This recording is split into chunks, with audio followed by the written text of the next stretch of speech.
Hello everyone and welcome back to the channel. Tonight, we reflect on a story that has shaken the world and yet 2 years later remains far from over. This is Gaza's endless night, mere 2 years of genocide and the will to survive. 2 years ago, in late 2023, Gaza descended into one of the darkest chapters of modern history. What began as a military operation spiraled into an all-out humanitarian catastrophe.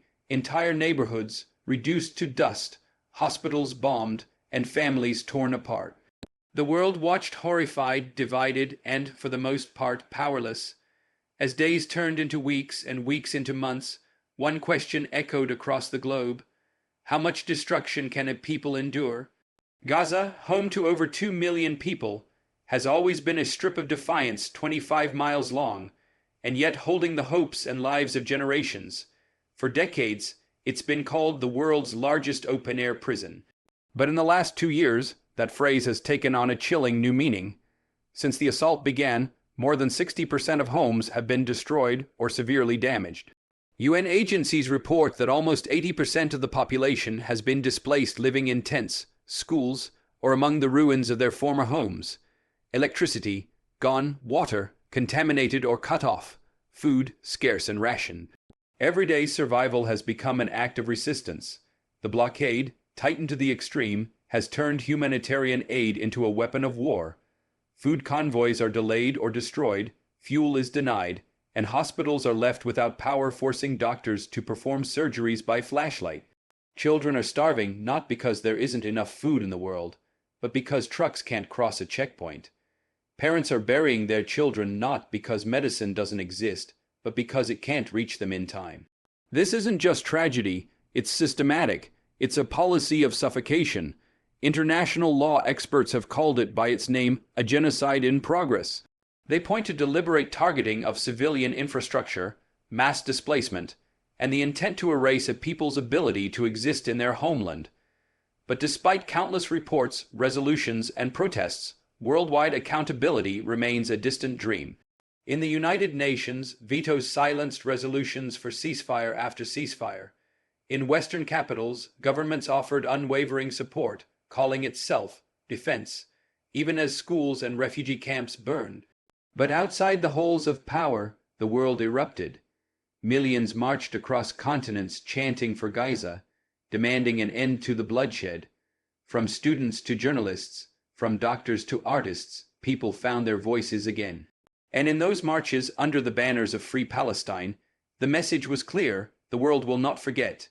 Inside Gaza, those who remained alive had to redefine what it means to survive. For them, survival isn't just about finding food or shelter. It's about holding on to identity, memory, and dignity when everything else has been stripped away. A young mother said, "They took my home, my husband, my future, but they can't take my voice." A journalist filming in Rafah whispered, "Every story I tell might be my last." And that's the unbearable truth. Every survivor is a storyteller of loss.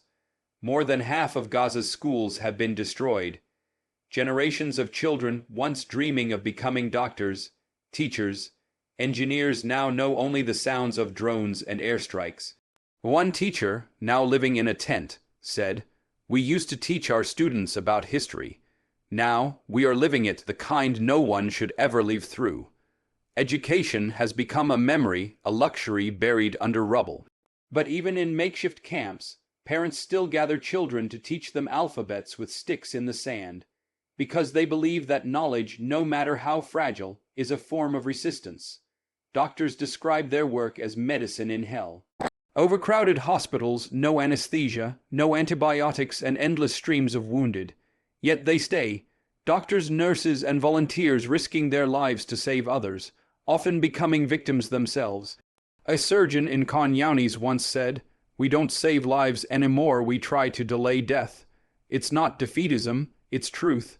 And yet, every life they manage to save becomes a victory against extinction. The trauma in Gaza runs deeper than the rubble. Children draw pictures of warplanes instead of flowers. Parents sleep with their clothes on, ready to flee at any moment. Entire families leave with a constant sense of who's next. And still they smile. Still they share what little they have. Still they cling to hope, not because it's easy, but because it's the only thing left. And here lies the paradox of Gaza. Even after 2 years of unimaginable horror, the will to survive burns brighter than ever. When everything else collapses, faith, love, and memory become resistance. A father teaching his child how to pray among ruins. A girl planting flowers in a broken can. A mother writing her son's name on a wall, so he's not forgotten. These acts, simple, human, defiant, are Gaza's heartbeat. In these 2 years, countless ceasefire talks have come and gone. Egypt, Qatar, the U.S., the UN, all trying, failing, and trying again.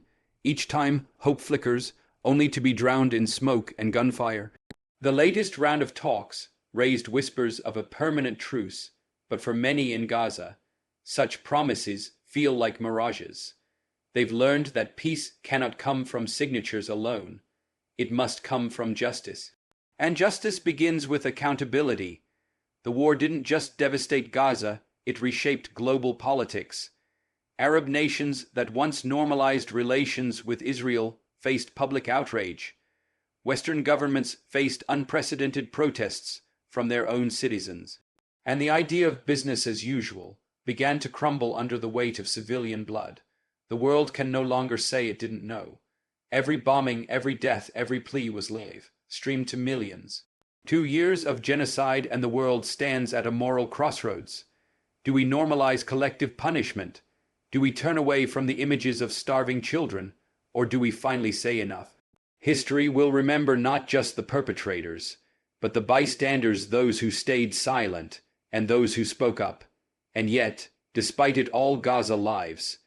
In the ashes, children are still born. In the dark, people still pray. And even under siege, hope refuses to die, because Gaza is not just a place. It's an idea that no matter how brutal the world becomes, humanity will not surrender. 2 years of genocide and still the will to survive. A people that refuses erasure, a voice that echoes beyond borders. The nightmare continues, yes, but so does the courage to dream of return, of freedom, of peace. Until that day comes, the world must remember Gaza not as a headline, not as a statistic, but as a living testament to endurance, to pain, and to the unbreakable will to exist. For every building destroyed, 1,000 hearts still beat. For every life lost, the world owes justice.